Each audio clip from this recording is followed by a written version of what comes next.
What is up, everybody? Seth here from Ganza Media, and today I'm going to be talking about Central America. Personally, I have visited 6 out of the 7 countries in Central America, and it's definitely one of the world's most beautiful and diverse regions. There is some dangers associated with traveling to Central America, some things you should be aware of. Overall, it's a safe place to visit. So I'm going to give you 7 quick tips today on how to stay safe when you visit.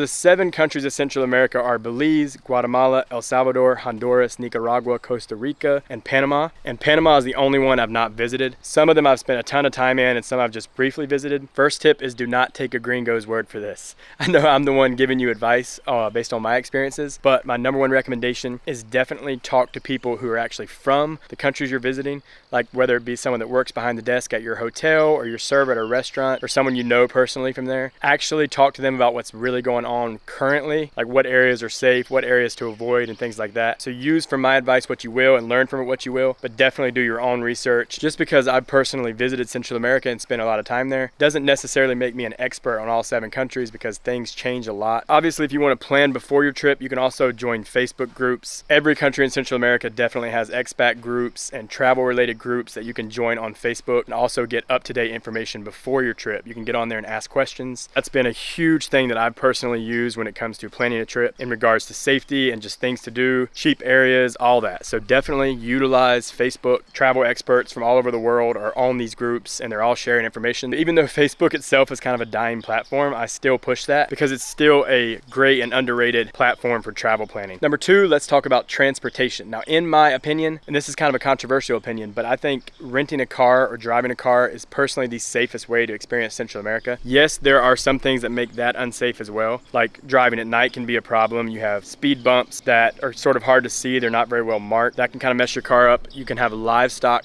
crossing the road. There's windy roads and some of the roads are not in the best condition. But if you stick to driving during the daylight, I still believe that renting a car is overall the safest way to travel. It's just because every country in Central America has amazing attractions that are sort of hard to reach anyway. So if you're taking a bus to these places, it might be deep in the mountains or on a secluded beach. You definitely can't fly to everywhere within a country. So you're gonna have to be taking the bus as if you're not driving, and the bus system can be very sketchy. Now personally, it's my overall favorite way to travel the country is buses, but it definitely is not the safest. You can take more luxury buses like Tika Bus, which is a big bus company that provides transportation between countries in Central America. It's one of my favorites to use. But in order to get to like smaller destinations, some of the best places to travel to, you're gonna have to take what is known as like a chicken bus. And basically that's sort of a wide range of buses that provide transportation throughout countries in Central America. Common one you'll see is like old school buses that retired from the US, sort of given a new life. They're like equipped with bells, whistles, they're painted in funky colors. Super cool experience, but those buses are often not very well maintained, especially if you're leaving the cities and you're going like through mountainous roads and stuff like that. Fun, but terrifying. And again, it's fun for you as a tourist, but for people that have to take it every day to get to and from work, it can be a very annoying mode of transportation. They're school buses, so they don't have seat belts. They're going over big bumps, and depending on the driver, you can be flying around mountain curves and it can just feel like a roller coaster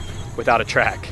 So it's pretty terrifying. Plus the buses can get extremely overcrowded. There's really no limit to how many people are allowed to get on. That being said, it's definitely the most affordable way to get around Central America. I recommend at least taking one of these buses within a city, because in a city the speed limits are lower, there's usually traffic, and you're still getting that travel experience of taking a bus in Central America, which I think is pretty essential. Back to the cars, you do have to take some measures to keep yourself safe. If you can make it as least obvious as possible that you're a tourist, that's one big tip, because people will usually associate tourists with having lots of expensive gear and stuff like that. Also, keep as much stuff as you can in your hotel or accommodation and out of your rental car. And what you do keep in your rental car, keep in the trunk. Another option, of course, is to take the big bus companies like Tika Bus between cities, and then once you're in an area, you can just use taxis to get around to all the attractions. However, that can also be a bit of an issue, because if you're going out to like a mountain destination or a waterfall and there's not necessarily taxis to pick you back up, that can be a whole different problem. If you get dropped off, you don't want to pay a taxi to wait there for you the whole time. So that's another reason why I recommend the car, because you're never going to be stuck somewhere. You can usually find a taxi, but you're not really sure if that taxi is a reputable taxi company or anything like that when you're just arriving to a place and you really don't know anything.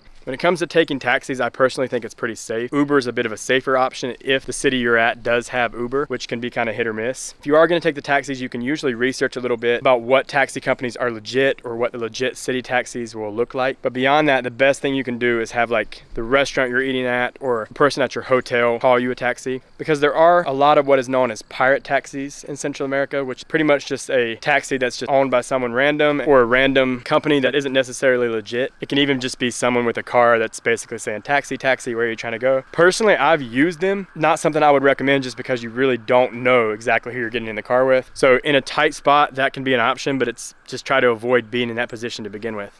Number 3 is not arriving or leaving a place before or after the sun sets or rises if you can avoid it, because arriving somewhere when it's already dark or before the sun comes up can just put you in a sketchy situation. Oftentimes outside the city centers in Central America, things get very, very quiet. They're not well lit. There's only a handful of people out. There's not many taxis out. But I get it, bus travel between Central American countries can be very unpredictable. You never know how long it's going to take to cross a certain border or how long it's going to take to just drive across one country due to traffic, construction, things like that. So you do end up arriving after dark sometimes. It happens. So if that's going to happen to you, make sure you have a ride lined up waiting for you at the bus station or airport, wherever it is you're arriving to. That's a very important one that we personally messed up on when we were traveling from San Salvador to Nicaragua. We had to go through Honduras. We had to cross multiple borders. Honduras. We're here. And we were supposed to arrive before the sun went down, but we didn't, because you know the border crossing at Nicaragua took close to 4 hours. The Honduras border crossing took an hour. We got caught in traffic, and we ended up arriving 5 to 7 hours later than we thought we were initially going to arrive, which, by the way, that happens. It can be very frustrating taking the buses. But so yeah, we ended up arriving in Managua, Nicaragua, which is the capital city, late at night. Oftentimes the bus stations in Central America, and really anywhere in the world often, are in a sketchy part of town, like regardless of what bus company you're using. And we thought we had a ride lined up, but it didn't work out that way. And when that happened to us, we ended up getting sort of bombarded by taxis. A drunk guy started arguing with the taxis on our behalf, and things went south. The police ended up coming, busting that guy in the head, and it was just a very scary situation. I have a video about that either coming or already posted right now, but that's the kind of stuff that can happen when you arrive late and don't have everything completely lined out and planned. Stuff can go south very quickly. Big tip in that regard too that can help you stay safe. Oftentimes bus companies like Tika Bus will have a few hotel rooms at the bus station. That is huge and so helpful because, for example, like we have booked buses that leave at like 5 in the morning and you're supposed to check in at like 4:30. So if you're staying 30 minutes away from the bus station walking and you can't find a taxi, you're going to be walking with all of your stuff 20-30 minutes to the bus station, hours before the sun comes up through sketchy parts of town, and you're basically just a walking target at that point. Best thing you can do is before an early bus, or if you're arriving super late by the bus, is just to stay right there at a hotel. So that's what we typically will do. The rooms are usually like super basic, but they're like $10 to $15 a night. All right guys, so it is just a few minutes before 4 in the morning. We got maybe like an hour and a half of sleep, and we got everything charged and all that, even though there's only one outlet in the hotel. But I'm really impressed with this hotel room. I mean, not only is the bed comfortable, very convenient to stay, but also the guy who works here at the bus station, he just came up to make sure we were awake. We had the fan going because it's hot in here. I was a little bit worried about waking up, so him coming up to make sure that we were up for the bus was very nice, because we got to be down there about 15 minutes to catch the bus. And if the bus station doesn't have that option available, then either A, stay at another accommodation close by if it looks like a decent place, or B, just make sure you have a ride lined up to the bus station. Fourth tip is to make sure you stay on the grid. So a lot of times, just because you think your cell phone company is going to cover you in a different country doesn't mean you're going to have the best service everywhere you go. That's huge. A lot of times we are just completely out of service and we have no way of really knowing where we're at or anything like that. So a few things you can utilize is, number one, a hotspot. Oftentimes they'll get better service, especially if you got like a local chip in the country. But yeah, so research some hotspots. That way you'll have a little bit of internet on the go in a tight situation. But even completely without internet, a few things you can do to help yourself out there is go ahead and download the offline maps. So like Google Maps, for example, will let you download offline maps on your phone. So if you want to download maps from like the country of Guatemala, for example, you can do that, and you can even use that for directions. So that's really helped us out a ton of times. Another thing you can do is go ahead and get screenshots of all of your booking information. If you're going to a certain hotel, make sure you have a screenshot of the address, a screenshot of the legit taxi company, screenshot of anything you're going to need to remember. That's really going to help you out. Or you could just always write it down on a piece of paper. So beyond that, if you can just keep your device charged, that's another big one. A lot of times buses are not going to have chargers that work. So I recommend taking a portable charger, at least one portable charger, that gives you a few extra charges. And you can also download offline languages. So go ahead and download the Spanish language if you're not 100% fluent. That's totally fine. You don't need to be fluent in a country's language to visit. I've personally visited countries all over the world where I didn't speak the language.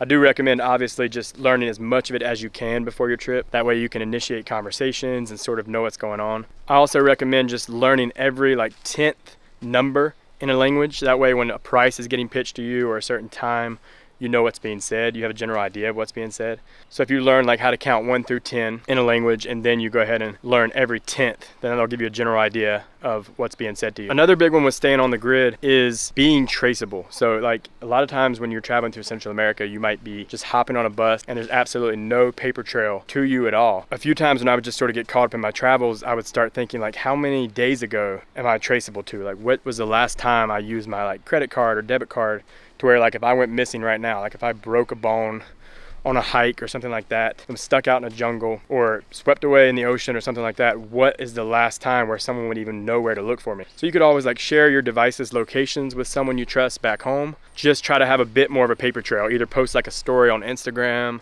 tell someone where you're at. And my last tip with sort of staying on the grid is to have a paper copy, or at the very least, at least a screenshot copy of all of your personal information, copy of a picture of your passport, your ID, anything like that. That way, in case you do get mugged or robbed, you're not just a mystery person to the police or to insurance companies, or if you need to prove who you are in any way. Which leads me to the next one, which is tips on avoiding getting mugged. Personally, I have never been robbed anywhere in Latin America. I have been robbed in my travels before, once in Paris, France, once in Portugal, and once in the United States, in Pennsylvania.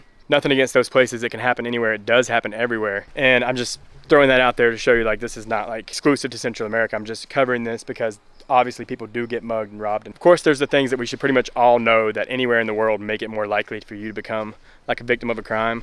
And one is wearing super flashy clothing or jewelry, stumbling around drunk at night, walking by yourself after dark, things like that. That's pretty obvious. I'm guessing everyone kind of knows that. I'm going to cover more specific stuff. One big one I do is having a mock wallet. So pretty much people usually assume a wallet is going to be in your pocket. You can even keep it in your front pocket to make it look more legit, like you're worried about getting mugged. You can just have in there $20 to $30, something like that, maybe in the local currency, a card or two to make it look legit. And that way, if you do get mugged, oftentimes the thief is going to be in a big hurry and they're probably going to check it and see that there's money in there and just take it and go. And a good thing to have is a neck wallet, which will go around your neck, right under your shirt. And you can find those at pretty much any sporting goods store, but I'll put a link to the one I use personally. But yeah, you can have all of your actual personal stuff and the bulk of your money in there, the credit card you're using or the debit card you're using. But if they are savvy to the neck wallets and the mock wallet thing, then another backup you can have is having some money stashed somewhere else, maybe in your sock or something like that. That way, just in case you do get mugged from everything else, you're able to get a taxi or get yourself out of a bad situation. And of course, a big thing is just don't resist the thief. It's not worth it. Stuff is never going to be worth it. So regardless of what it is, just hand it over. I'm also a firm believer in the philosophy, when in Rome, do as the Romans do. So one thing that has helped me so far, I think, stay safer, is that I like to blend in as much as possible. And I actually don't do that for safety. I do it so I can enjoy the trip a bit more, because when people regard you as one of them, then you're sort of getting more of an inside look and you're not just getting that touristy feel where you're just sort of always treated like a tourist. You just sort of get to live a more everyday life the more you blend in, more you know the language and things like that, the more you've studied the culture. But another bonus to that is that it can help you blend in and be safer too. And another big one for me is just trusting your gut. It sounds corny, but it's 100%. I fully believe in it. If you feel like you're being cased, go ahead and assume you probably are. Better safe than sorry. So if you see someone watching you, just go ahead and play it safe. If you feel any certain way about it, I always recommend trusting your gut, getting away from that situation. Something you can do quickly is walk into a busy restaurant. You can hop in a taxi, something like that. Get back to your hotel, get away from that area. Another way you can prevent yourself from becoming a target is if you're crossing a border, don't exchange too much cash over if you exchange any. Oftentimes you do need to have a bit of local currency in case you need to take a taxi or a bus or pay for things like that. But if you don't want to risk it, that's fine too, because taxi drivers will be glad to take you to an ATM. Bank ATMs are absolutely all over every country in Central America, in any city. I also recommend not getting a ton off at once. I know there's fees associated with withdrawing money from an ATM, so you might not want to do it very often. But find out if your bank actually reimburses international transaction fees and ATM fees. Some banks do. And that's definitely your best option. That way you're not having to get like big bulks of cash out at once. Get travel insurance. I will put some good travel insurance companies in the description of the video, but you can also just do your own research. I know it's tempting to opt out of this. I've done it before. Already a trip might be sort of too expensive for you. You might be freaking out about how much something costs, but this will protect your entire trip. And I've known people, I've talked to people who have been robbed in different places while they were traveling, and they ended up breaking even or getting all that money back and then some, because they had really good travel insurance. Things happen all the time. You know, there's cancellations, there's dangerous situations, there's injuries, there's break-ins, there's stuff like that. No matter where you're at in the world, we all know that stuff can happen. And you always think it's not gonna be you, but it can definitely be you. The peace of mind it provides is already worth the money. Personally, with Central America, I don't get any extra like vaccinations or anything like that. What I'll do beforehand is I take a lot of vitamins and stuff that boost your immunity. Try to be as healthy as possible when you go. That way you're not ruining your trip by getting super sick. I mean, it's not cool that we almost just got hit by a mango, but a mango just fell out of this tree in the centro of Rivas. Yeah, that is awesome. It smells so good. I don't think you should eat it. I also avoid drinking the water and like the tap water and things like that in all of those countries. Hell, I barely drink it in the US, but I don't get like super paranoid about that. Like if I'm at a restaurant, like a sit down restaurant, and they bring me a drink with ice in it, I'm gonna drink it. I've never really had any issues from that. The truth is that most of the people there don't drink the tap water. So it's sort of just like a way of life, and most of the water is filtered. Also, I personally will cook with the tap water because you're boiling it first. Another big myth I see is a lot of people saying do not eat the street food. I don't even know why they travel. If you're not gonna eat the street food, what are you doing? But I'd totally recommend eating the street food. If you're a vegetarian especially, you're gonna be all good to go. But if you are gonna be eating a lot of meat, then you can definitely make sure like the meat is not sitting out raw in the sun or even cooked sitting out in the sun too long. You can do like a quick glance over to see sort of the sanitary practices of each food stall. There might be some you want to avoid. The biggest thing you can do to keep yourself safe when eating street food is actually to wash your own hands. Because I think that's the most dangerous thing about street food is, you know, you're touching money, you're touching stuff all over the street, and then oftentimes you're just getting some food and eating it right away. And you think the person cooking it is what made you sick. No, it's your own hands. Another thing that could possibly happen is there's lots of stray dogs that will approach you. Personally, I always pet them and stuff if they don't seem aggressive. I mean, you're a different type of person if you can resist like a cute little dog that will come up to you and want some attention. I'm definitely not the one that's ever going to be able to resist that. So that's just a risk I take, but do be aware of that. If that's something you're sort of paranoid about, then you can maybe take the proper vaccinations or have the right medicine in case you do get bit by like a dog that has something. A positive note on that is oftentimes there's really handy pharmacies all over pretty much any country you're at. Even small cities, especially if it's a touristy area, there will be pharmacies that are open late, and that's so nice if you want like antibiotics or something to clean a wound with, or stomach medicine if you get really sick, something like that. It's so common to get sick that most countries have like a nickname for the diarrhea and vomit illness that you're gonna get. They have like a name for it because it's that common. It is part of travel. If you stay somewhere long enough, there's gonna be enough things that your stomach's just not used to, enough different standards that you're gonna get sick. That is it for today, guys. I hope you found these tips helpful. I didn't really see these tips before talked about, so I just wanted to throw a video together really quick in case anyone's planning a trip to Central America and was wondering about like the safety precautions and is it safe to visit? Yes, it's safe to visit. No, it's not safe to visit. That's always my answer for that question, because nowhere is really safe or unsafe. It's all relative. You can make it safer, you can make it unsafe. There are certain aspects of it that are just out of your control. Bad things happen everywhere. So I definitely don't think anyone should ever not travel somewhere because of a safety concern. You can always just take increased precautions that you wouldn't take in that safer place, and you're probably gonna be just as safe. So definitely go to Central America if you haven't been, or if you're planning a return trip. It is absolutely one of the most amazing places on the planet. It's gonna blow your mind. It blew my mind. Every time I go, it blows my mind. If you're planning a trip to Central America, especially if it's your first time, I'm honestly kind of jealous of you right now. I would love to experience it all again for the first time. But the good news is that there's still tons of places I've not been in Central America. So I'm gonna continue going back so many times. So I hope you guys enjoyed. It really helps us out if you go ahead and subscribe. And I would love to hear from you guys in the comments. Like, have you ever been robbed in Central America or been in any dangerous situations or anywhere in the world? Would love to hear your tips, thoughts, anything you want to add to the video. You can throw in the comments and I'll be sure to check them out. Appreciate you guys. Till next time, I'll see you out there.